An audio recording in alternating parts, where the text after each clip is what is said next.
Bapa kami dalam surga, pada saat malam hari ini, seberapa kami sudah ada, kerinduan kami agar Tuhan berbicara kepada kami pribadi lepas pribadi, sehingga setiap tindakan apapun kami kerjakan berpusat kepadamu lewat kasih yang kau nyatakan kepada kami. Sehingga kami tidak melangkah menurut apa yang kami mau, tapi melangkah menurut apa yang Tuhan mau. Berkuasa atas kami pada malam ini. Dalam Yesus Kristus kami sudah berdoa. Amin. Saudara kasih Tuhan, topik atau tema pada malam ini, the power of love. Artinya, kuasa kasih. Karena ini yang paling utama dari segalanya. Yesus datang ke dunia oleh karena kasih. Nah, kasih inilah dasarnya sehingga kita pun boleh ada di tempat ini. Ya, kalau bukan karena kasih Yesus yang mengikat, kita tidak bisa bersama-sama. Dan malam ini bagaimana supaya the power of love ini betul-betul nyata di dalam hidup kita. Dan kita bukan hanya pendengar, tapi menjadi pelaku firman Tuhan. Untuk hal ini, ya, saya mengajak kita melihat ya share screen ini. Ya, jadi pertama di sini dikatakan di sini the power of love dari Kolose 3 ayat 14. Dan di atas semuanya itu kenakanlah kasih sebagai pengikat yang mempersatukan dan menyempurnakan. Ada kata kenakanlah. Jadi hidup ini kita diperhadapkan dengan pilihan. Ya, pilihan kita menentukan apa kita bisa melakukan kehendak Tuhan atau tidak. Dasarnya adalah kenakan. Kata kenakanlah, pakaikanlah. Jadi kasih itu kita bisa kenakan atau tidak. Ya. Jadi kita harus mengenakan baikkan sebuah pakaian, baju kita pakaikan. Nah, demikian juga halnya kasih ini harus dikenakan atau put on dalam bahasa Inggrisnya. Kalau kita sudah memakaikan itu, ya, yaitu tentang kasih ini kita pakaikan, baru kita bisa menunjukkan bagaimana kasih ini. Tapi kalau kita tidak kenakan, kita tidak bisa mengasihi maksimal. Kenapa? Karena kasih yang ada pada kita yaitu kasih yang biasa-biasa. Apa artinya kasih biasa-biasa? Kasih yang dibawa dari lahir, ya, yang kita dapatkan dari orang tua kita. Itu kasih biasa-biasa. Tapi yang di sini kenakanlah kasih di sini bukan kasih biasa-biasa, tapi kasih yang namanya kasih tanpa syarat. Jangan. Nah, dari kasih tanpa syarat inilah menentukan kita bisa menjadi pelaku firman Tuhan. Gagal tidaknya kita mempraktikkan kasih ketika kita sudah betul-betul menerima kasih itu. Bagaimana kasih itu diterima? Nah, seperti di sini Yohanes 3:16. Demikianlah kita terkasih Kristus, yaitu bahwa ia telah menyerahkan nyawanya untuk kita. Jadi kita berwajib menyerahkan nyawa kita untuk saudara-saudara kita. Artinya pertama, kita betul-betul mengimani, betul-betul memandang kepada Yesus yang sudah menyerahkan nyawanya, ya, sudah menyerahkan nyawanya buat kita semua. Jadi betul-betul kita mengalami, bukan sekedar pengetahuan. Yesus telah akan menyerahkan nyawanya untuk siapa? Untuk kita, untuk saya, untuk saudara. Dan ini bukan sekadar pengetahuan baik, tapi itu memang sudah menyatu di dalam kehidupan kita. Secara alam bawah sadar kita benar-benar punya pengalaman hidup. Dan kita bisa ceritakan bagaimana Yesus sendiri sudah mengasihi kita. Bukan 50%, bukan 75%, tapi 100%, 100% itu kasih itu dinyatakan. Maka waktu Yesus ke kayu salib dan perkataannya terakhir, sudah selesai, artinya proses penyerahan dirinya di kayu salib untuk menebus semua dosa manusia, Yesus sudah selesaikan dan tidak perlu ditambah oleh apapun. Karena sempurna Yesus kerjakan di kayu salib. Dan kasih itulah kita alami sendiri. Jadi kita alami sendiri, kita bisa mengenakan kasih itu. Kalau kita belum mengenal kasih itu, kita menjadi orang yang hanya bisa secara pengetahuan menjelaskan tapi tidak punya pengalaman. Karena iblis dikalahkan bukan karena pengetahuan. Iblis karena kesaksian kita. Bagaimana kita mengalami sendiri kasih itu dinyatakan kepada kita. Jadi yang paling penting adalah sesudah kita menerima kasih itu, dan kita jadikan itu sebagai pengikat. Nah, sebagai pengikat, apa artinya pengikat di sini? Yaitu kalau kita lihat sesuatu benda, kalau diikat itu susah lepas. Nah, kasih itu sebagai pengikat. Hubungan satu dengan yang lain menjadi erat. Ada masalah, ada persoalan, tapi tidak mudah dicerai-beraikan. Kenapa? Karena kasih itu sebagai pengikat. Rumah tangga pun bisa kokoh, bisa kuat. Kenapa? Karena kasih sebagai pengikat. Tapi akhir zaman, kasih itu menjadi tawar. Kasih itu menjadi hambar. Kenapa hambar? Karena tidak berfokus lagi kepada kasih Yesus. Tapi fokusnya adalah kasih manusia. Kalau manusia bukan memberi, tapi saling menuntut. Tapi kasih Yesus itu, yaitu cenderung untuk memberi. Dan kita pun wajib juga memberi. Jadi kedua-duanya saling memberi, maka luar biasa. Maka saya pengikat nih. Maka di dalam grup kita ini, kalau kasih sebagai pengikat, saya percaya pertambahan orang yang hadir akan semakin meningkat. Di sini ada sekitar 9 partisipan. 9 partisipan. Kalau masing-masing saja bertanggung jawab untuk membawa 2 orang saja, 2 orang saja, jadi terjadi berapa jumlahnya, bisa 30 orang. Kenapa? Karena ada pengikat. Jadi rasanya kalau tidak ketemu, rasanya ada suatu kurang. Nah, penting sekali kasih sebagai pengikat ini. Ini menjadi hal yang mendasar, kasih sebagai pengikat.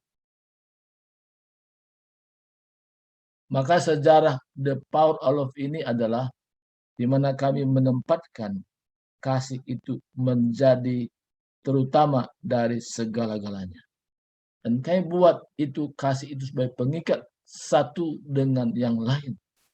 Maka dalam waktu dekat saja, pertambahan orang yang hadir itu meningkat. Kenapa? Karena kami tidak lagi berfokus kepada diri sendiri, tapi berfokus kepada Tuhan Yesus yang sudah menyerahkan nyawanya, sudah membuktikan bagaimana kasih-Nya itu nyata lewat apa yang dikerjakannya ke kayu salib. Dan kami semua memandang kepada kasih itu sebagai pengikat satu dengan yang lain antara kami. Saudaraku, di The Power of Love ini adalah satu komunitas, pesertanya bukan hanya dari Indonesia, tapi pesertanya juga dari luar negeri, tapi yang bisa berbahasa Indonesia. Nah, ini luar biasa, saudaraku. Apa yang membuat begitu? Karena kasih itu menjadi pengikat tadi. Nah, jadi bukan hanya dalam acara-acara tertentu baru hubungi, enggak. Kasih sebagai artinya kita ada telepon, ada komunikasi, apa kabar Bu, apa kabar Pak, bagaimana kondisi, keadaan, situasi. Karena ada jalan kasih. Jadi hubungan komunikasi jalan dengan baik. Itu artinya pengikat. Yang mempersatukan di sini. Mempersatukan. Jadi kasih itu akan terlihat wujudnya, yaitu mempersatukan. Wow. Jadi satu dengan yang lain menjadi tambah erat. Tambah erat. Ini yang Tuhan mau kerjakan juga di GOD kami ini. Bagaimana supaya terjadi seperti itu. Karena kita pun melayani harus pusatnya adalah kasih.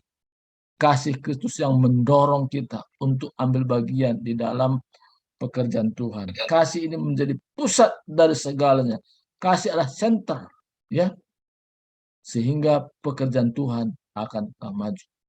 Dan sampai kepada tingkat menyempurnakan, artinya benar-benar perfect, ya, perfect. Nah, ini Tuhan mau. Nah, bagaimana supaya ini terwujud? Nah, ini luar biasa. Tadi saya katakan tadi, supaya terwujud, memang kita sudah mengalami bagaimana Yesus sudah menyerahkan nyawanya untuk kita. Dan ini benar-benar kita renungkan betapa dalamnya, betapa lebarnya, betapa tingginya. Ya, ini penting. Jadi tidak bisa dibuat satu ukuran pun tentang kasih ini dengan apa yang kita lihat, apa yang kita raba, apa yang kita pandang terjauh. Tak bisa. Karena kasih itu dikatakan dalam nyanyian, setinggi-tingginya langit, lebih tinggi kasih Yesusku. Sedalam-dalam lautan, lebih dalam kasih Yesusku. Selebar-lebar samudra, lebih lebar kasih Yesusku. Dari sini kita tidak bisa membuat ukuran dalam dunia ini tentang kasih. Karena kasih Yesus ini kasih yang tanpa syarat. Rumah tangga bisa bersatu kalau kasih ini menjadi pengikat. Jadi bukan karena hal-hal materi, bukan karena kekayaan, bukan karena harta duniawi, rumah tangga menjadi rumah tangga harmonis. Tapi kuncinya, apakah sama-sama menerapkan kasih yang dia terima dari Yesus Kristus sendiri melalui doanya. Jadi kita berdoa itu pentingnya bukan meminta soal makan dan minum, tetapi Tuhan limpahi aku dengan kasih-Mu tanpa syarat itu.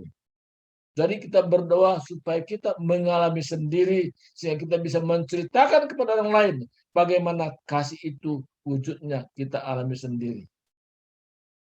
Kalau sudah kita alami tentang kasih Yesus, apa katakan, siapakah yang dapat memisahkan kita dari kasih Allah? Apakah ketelanjangan? Apakah pedang? Apakah kelaparan? Tidak ada yang bisa memisahkan. Karena kasih itu melampaui dari segala-galanya. Dan sampai hari ini, yang saya praktekkan dalam hidup saya adalah tentang kasih yang saya terima dari Tuhan Yesus. Walaupun kondisi istri saya kurang sehat, tapi saya belajar untuk bagaimana mempraktekkan kasih ini. Dan dari hari ke hari saya belajar praktekkan. Melakukan apa yang saya bisa lakukan yang terbaik. Dan saya minta kekuatan kepada Tuhan lewat kasih-Nya. Supaya bukan hanya sebagai pemberita, tapi menjadi pelaku-pelaku firman Tuhan. Sehingga apa yang saya ucapkan, karena itu yang saya praktekkan. Dan apa yang saya praktekkan, itu yang saya ucapkan. Ini artinya ada satu hal yang luar biasa kita alami. Karena kita bukan hanya sebagai pemberita saja, tapi kita betul-betul menyatakan apa yang kita alami sendiri. Nah, ini Tuhan mau. Makanya kita berdoa tadi. Yang pertama kita minta, Tuhan limpahi aku dengan kasih-Mu. Jangan dulu berdoa buat yang lain. Tapi berpusatlah kepada kasih Yesus. Kalau kita dalam rumah tangga, kalau ada terasa hambar, ya, maka harus kasih itu menjadi pusat. Nah, Ketika itu menjadi pusat, apa yang terjadi? Hubungan menjadi lebih baik. Yang tadinya renggang menjadi erat. Itu pengikat, itu penting banget ya. Jadi menjadi erat sekali. Dan ada wujudnya apa? Ada saling mengampuni satu dengan yang lain. Tanpa kasih itu tidak bisa mengampuni. Karena pengampunan itu adalah sebuah keputusan. Bukan sekedar ya ampuni dengan mulut tapi dalam hati tidak ada pemberesan. Makanya sangat penting tentang kasih ini. Nah, terus selanjutnya dalam 1 Yohanes 4:18, dalam kasih tidak ada ketakutan. Jadi kalau kita mengalami kasih dan kita sudah berdoa dan sudah bermohon kepada Tuhan, limpahi aku dengan kasih-Mu, yang ada apa? Tidak ada ketakutan lagi. Survei menentukan kenapa banyak orang meninggal karena COVID. Bukan COVID-nya yang membuat orang meninggal, tapi ketakutannya yang membuat orang meninggal. Dengar sana, dengar berita sini, sudah mulai menurun imannya dan menurun imunnya. Dua hal ini terjadi. Kenapa? Karena ketakutan itu yang berkuasa. Makanya sangat penting kita supaya kita mengalami kasih ini. Kasih ini membuat kita menjadi orang bijaksana. Kita bisa cepat mendengar, lambat untuk berkata-kata. Ya, kenapa? Karena kita tahu kalau kita mendengar dan kita tahu apa yang kita harus lakukan dari apa yang kita dengar. Misalnya mulai dari rumah tangga. Ya, kalau istri berbicara sesuatu, kita cepat tanggap, ya, cepat tanggap. Tapi ada orang enggak. Ketika istrinya berbicara, langsung dibantah. Ah, itu aja omonganmu. Kan yang lain. Nah, sebenarnya istri itu kebutuhannya ingin didengar. Tapi kalau suami nggak mau mendengar perkataan istrinya, pasti dia suatu ketika akan cerita sama orang lain. Karena suami tidak bisa menjadi tempat untuk dia bercerita. Jadi pengalaman ini sangat penting sekali kita sampaikan kepada orang lain. Saya sendiri belajar tetap dalam kondisi ini. Nah, ada satu peristiwa seorang ibu. Dia berbicara kepada suaminya dan suaminya belajar untuk cepat tanggap. Dia mendengar dan mendengar dan mendengar. Dan akhirnya suami tanya, apa masalahnya, Mah? Sudah selesai. Waktu tadi eh, suami mendengar dan mendengar dan mendengar apa keluhan istri. Dan itu sudah terobati, sudah selesai. Nggak perlu ada persoalkan. Tetapi ketika suami tidak menjadi bijaksana, tidak hidup dalam kasih tadi ini, langsung membuat satu batasan, itu saja, ngapain gua dengar itu. Nah, itu yang membuat kadang-kadang hubungan dalam rumah tangga tidak menjadi harmonis. Yang ada apa? Ketakutan. Apa yang terjadi ketakutan di sini? Kalau saya ungkapkan nanti, belum tentu dia respon dengan baik.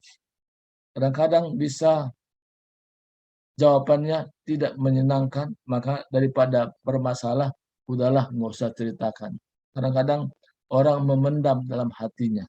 Sesuatu yang dia harus ungkapkan tidak diungkapkan karena ada ketakutan. Apa yang muncul? Ketakutannya, takut dimarahin, takut ditolak. Bermacam-macam muncul ketakutan ini. Tapi kalau kita hidup dalam kasih, baik istri, baik suami, menerapkan itu, kasih menjadi pusat, maka apa yang terjadi? Melenyapkan ketakutan. Tidak ada ketakutan lagi. Ketika tidak ada ketakutan, saya optimis sekali buat kita semua yang mendengar hari ini. Berkat Tuhan pun tidak terhalang untuk kita alami. Kita butuh kebutuhan hidup untuk apalagi kondisi sekarang, pandemi sekarang. Waduh, kadang-kadang ada orang bilang, aduh susah, makin susah hidup ini. Dulu agak mudah, sekarang ini udah makin susah, udah seret berkatnya. Tapi saya sering katakan kepada orang lain, terutama buat hamba-hamba Tuhan. Kalau kita percaya Tuhan yang sudah memanggil kita. Tuhan bertanggung jawab untuk segala kebutuhan kita sebagai hambanya atau kita sebagai umatnya. Tuhan bertanggung jawab. Yang penting bagian kita lakukan. Tuhan juga mengerjakan bagiannya. Apa bagian kita? Kita belajar mempraktekkan kasih. Mulai dari rumah tangga sampai kepada tetangga, sampai kepada saudara, yang kita mau praktekkan bagaimana kita menyatakan kepada orang lain bahwa kita sudah mengalami kasih dari Yesus. Nah, dari tindakan kita lah orang bisa lihat bahwa kita sudah mengalami namanya kasih Kristus. Tindakan apakah yang ada? Orang lihat. Pertama kita melihat orang lain, kita tunjukkan dengan wajah yang dengan senyum, kita sapa orang. Coba kalau saya ibu-ibu di rumah atau bapak-bapak saling menyapa dengan senyum, itu akan mengurangi tingkat stres. Tapi kalau tidak ada seperti itu, wah ini akan menjadi berat. Tapi belajar terus untuk upayakan. Yang kedua apa? Apa yang ada pada kita lakukan, kita berikan kepada orang lain, tapi harus pusatnya adalah kasih. Tidak ada unsur supaya saya dipuji, tapi kasih yang mendorong kita. Apa saja saya perbuat dengan segenap hatiku, aku perbuat seolah-olah untuk Tuhan dan bukan untuk manusia. Artinya tetap pusat adalah kasih. Maka apapun kita berikan pada orang lain, itu dasarnya adalah kasih. Orang itu berterima kasih dan atau tidak, kita tidak permasalahkan itu. Yang penting kita lakukan apa yang Tuhan suruh. Saya percaya, saudaraku, kalau kita menjadi pelaku firman Tuhan hal ini, luar biasa. Saya ada kalanya kalau saya dapat berkat dari orang lain, saya tahu ini berkat dari Tuhan. Dan saya tahu berkat yang saya terima itu bukan buat saya semua. Saya melihat bahwa berkat yang saya terima itu ada bagian orang lain di berkat itu. Maka saya berdoa, Tuhan, kemana saya salurkan berkat ini? Tuhan, ajari saya. Tunjukkan kemana saya salurkan. Dan maka setiap bulan saya harus menjadi penyalur berkat juga apa yang saya terima. Dan terus itu menjadi gaya hidup. Kenapa gaya hidup? Karena berulang-ulang dilakukan sehingga menjadi gaya hidup dan mengalami yang namanya sukacita yang meluap-luap. Rupanya kalau kita mempraktekkan apa yang Tuhan suruh, wow, kita akan mengalami sukacita. Maka apakah firman Tuhan? Tidak berkat orang memberi daripada menerima. Wah, artinya apa? Kata berkat di sini yaitu pengalaman rohani dengan sukacita. Dan kita mau berbuat lagi. Kita mau mempraktekkan lagi. Dan terus berulang-ulang. Itu menjadi satu kebiasaan yang baik. Dan ini saya praktekkan sendiri, saudaraku. Maka dalam pelayanan yang Tuhan percayakan kepada kami, luar biasa, ya. Bahkan ada orang bilang begini, Pak Pendeta, jum Bapak kita bertanggung jawab 1 tahun, Pak. Kita bayar, Pak. Waduh, saya bilang ini, saya nggak pernah mengeluh soal itu, tapi orang bilang begitu. Pak, Bapak ada rekening nggak, Pak? Kita mau transfer sejumlah dana untuk Bapak. Karena dorongan kasih juga. Saudaraku, banyak hal yang kami alami sendiri di luar daripada apa yang kami pikirkan. Kenapa? Kami belajar mempraktekkan namanya kasih itu. Kami jarang sekali menuntut, tapi kami senantiasa mau melakukan apa yang menjadi kehendak Tuhan. Kenapa? Kalau kita dalam kasih melenyapkan ketakutan. Apa di sini ketakutan di sini? Ada banyak hal ketakutan. Ketakutan masa depan juga bisa ketakutan. Waduh, besok mau makan apa? Waduh, bagaimana kondisi begini? Ya pekerjaan juga nggak menentu, berkatnya juga. Jadi banyaklah ketakutan ini. Tapi kalau kita dalam kasih, di luar kemampuan daya berpikir kita, Tuhan siapkan. Karena kita tidak bisa membuat ukuran bagaimana Tuhan memberikan jawaban dari segala kebutuhan-kebutuhan kita sehari-hari. Justru saya belajar melihat dalam situasi yang sulit ada nilai-nilai positif. Apa nilai positif yang ada yang saya lihat dengan peristiwa COVID-19?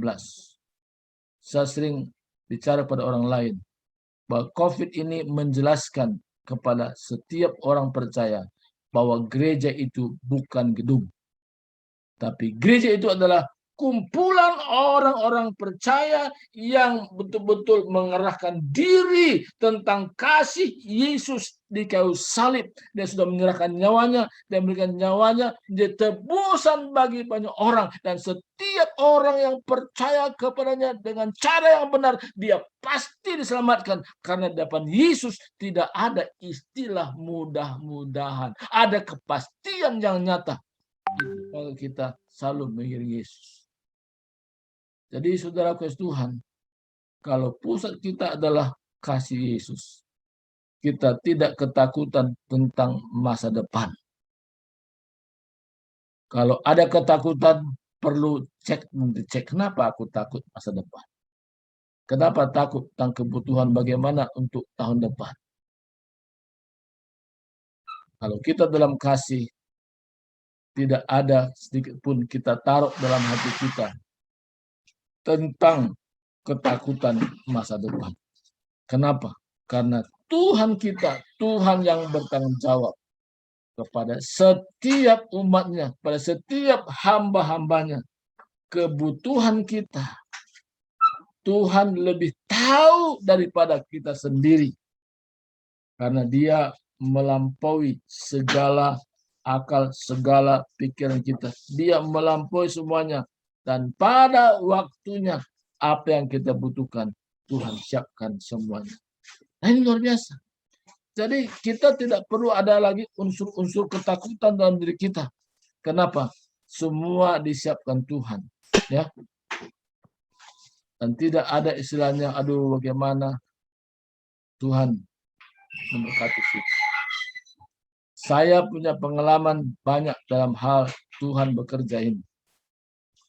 Pengalaman, kalau diundang orang untuk melayani ke berbagai tempat, saya hanya berkata, Tuhan, kalau Engkau izinkan saya pergi ke satu tempat untuk pergi ke sana, Tuhan juga siapkan semua kebutuhan, mulai tiket berangkat, untuk hotel, semua Tuhan siapkan.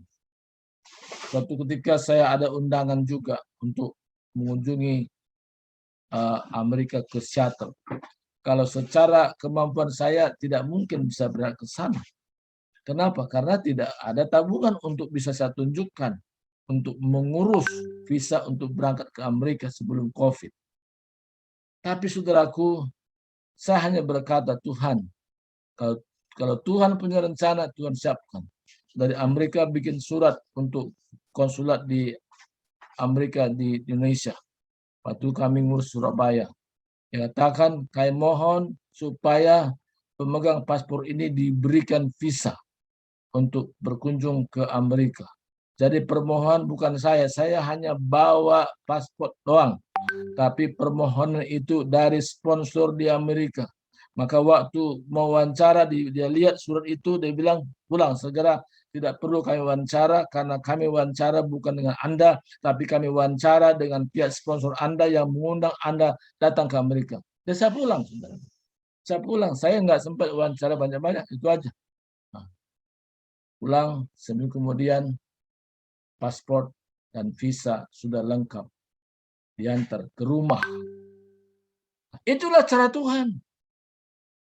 Jadi bisa berkunjung ke satu negara yang dimana keuangan saya tidak mendukung sebenarnya, tapi Tuhan siapkan, dan dari Amerika kirim tiket elektronik. Dan saya bisa berangkat untuk ke Seattle, dan saya guna waktu 2 minggu sana, baru saya pulang. Demikian sebelumnya, ada juga panggilan untuk saya berangkat ke India. Uang tidak punya. Dan istri saya bilang, Papa, saya mau ikut juga. Saya nggak mau sendiri. Dan akhirnya saya ajak istri saya berangkat ke India. Selama 20 hari melayani di India. dan semua Tuhan siapkan penginapan, makan semua, dan sampai pulang sudah. Demikian juga ke negara-negara yang lain. Kenapa saya begitu kuat bagi Tuhan itu menyiapkan? Karena saya lakukan apa yang Tuhan mau. Doa saya, Tuhan, saya tidak mau melakukan apa yang Tuhan tidak mau. Saya hanya mau belajar melakukan apa yang Tuhan mau. Bahkan perkataan saya sendiri, Tuhan, pasang resleting sesuatu yang Tuhan tidak mau saya ungkapkan. Tapi bukakan itu semua ke Tuhan mau saya ungkapkan. Jadi saya punya prinsip bahwa apa yang Tuhan mau saya lakukan, apa yang Tuhan tidak mau saya tidak melakukan. Saya terus belajar dalam doa saya itu, saudaraku. Sehingga dalam setiap tindakan saya belajar untuk selalu komunikasi dengan Tuhan. Sehingga sampai hari ini saya bisa mengalaminya luar biasa. Ya. Jadi kalau seperti ibadah seperti ini itu tidak ada macet-macet. Mulai dari awal kami ibadah doa pagi dari jam 4.30 mulai hari Senin sampai Jumat 4.30. Dan itu tepat waktu, tidak ada istilahnya lambat-lambat. Siapa yang terlambat, petugas yang lambat, dia tidak diberikan untuk bertugas. Itu satu kedisiplinan kami buat. Kalau jam 4.30 belum ada nongol, berarti dia tidak bertugas. Siap digantikan yang lain. Itu yang kami lakukan. Dan itu berjalan dengan baik, saudara. Dan jam 5:30 sudah selesai. Begitulah kita lakukan. Berlaku dari hari ke hari ada pertambahan. Makanya tadinya kita kan jam 5 sampai jam 6, tapi kita rubah, kita majukan jam 4.30 sampai 5.30. Karena ada di bagian Indonesia bagian timur minta supaya jamnya jangan terlalu siang, karena ada perbedaan 1 jam. Bahkan di Malaysia juga begitu. Mereka minta supaya ada perubahan waktu itu. Maka mulai hasil ini selanjutnya kami sudah tetapkan bahwa jam 4.30 sampai 5.30 itu menjadi jam kami tetapkan untuk doa bersama dari Senin sampai Jumat. Dan hari Sabtu itu doa bersama juga, tapi khusus komunitas yang berbahasa Inggris. Dan itu kami kerjakan. Kenapa? Karena Tuhan menuntun kami melalui kasih-Nya sehingga kami terus belajar sampai hari ini. Kami belum pernah tamat. Maka hal ini, saudaraku, kita belajar. Pertama, supaya kasih Tuhan nyata, kita harus pakaikan. Kita diberikan pilihan memakaikan atau tidak. Nah, kalau kita memakaikan, pasti Tuhan nyatakan bagaimana kasih itu nyata dan kita lakukan. Dan kita semua bukan hanya pendengar, tapi pelaku firman Tuhan. Yang kedua, kita mau praktekkan. Tidak hanya sekedar kita menikah, tapi kita praktekkan, kita wujud nyatakan kepada orang lain. Bagaimana kasih ini betul-betul nyata dan kita praktekkan. Dan kita mau taat apa kata Tuhan. Karena Tuhan berbicara kepada kita melalui hati nurani kita. Jadi kita belajar, Tuhan, saya mau belajar melakukan sesuai dengan tuntunan Tuhan melalui hati nurani. Dan kita tidak menolaknya, tapi kita lakukan dengan serius, dengan sungguh-sungguh, dan kita lihat bagaimana Tuhan menuntut kita. Nah, kadang-kadang ini satu kesaksian, saudaraku. Dalam grup kami, saya lihat seseorang perlu dibantu karena ada angin puting beliung yang baru ini sampai rumah sakit Ermina, itu depannya aja itu pelangnya itu rubuh. Teman saya juga atapnya terbongkar. Saya berdoa, Tuhan, ini banyak orang hanya kiranya Tuhan berkati, kiranya Tuhan nolong. Tapi saya diam-diam saya transfer itu kepada orang tersebut. Saya transfer sejumlah dana. Bukan besar, saudaraku, sedikit. Sesudah saya transfer, nggak lama kemudian itu 10 kali lipat Tuhan nyatakan, Tuhan berkati lagi. Saya bilang terpuji nama Tuhan. Saya hanya ngasih ya 1 bagian, tapi 10 kali lipat Tuhan siapkan itu. Sehingga itulah cara Tuhan bagaimana memberkati kami. Dan sampai terus kami lanjutkan lagi mempraktekkan kasih ini. Dan kasih ini menjadi pusat segalanya. Sehingga menjaga hidup. Lanjutkan terus, jangan pernah berhenti. Ini yang Tuhan mau. Dan terus kita kerjakan. Maka saya optimis bahwa grup kita ini, grup yang diberkati Tuhan, grup yang terus meningkat, terjadi pelipat gandakan. Kenapa? Karena kita semua ambil bagian dalam rencana-rencana Tuhan, mewujudkan apa yang Tuhan mau dalam hidup kita. Mari kita berdoa.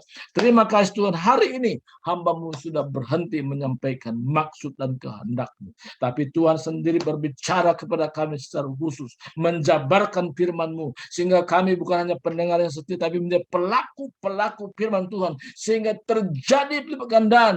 Jumlah orang yang berkumpul semakin banyak berkumpul, dan mereka menerapkan sebagaimana firman-Mu arahkan buat kami Tuhan pada saat ini. Terima kasih Tuhan. Dalam Yesus Kristus kami sudah berdoa dan bersyukur. Amin. Silakan kembali kepada yang meneruskannya.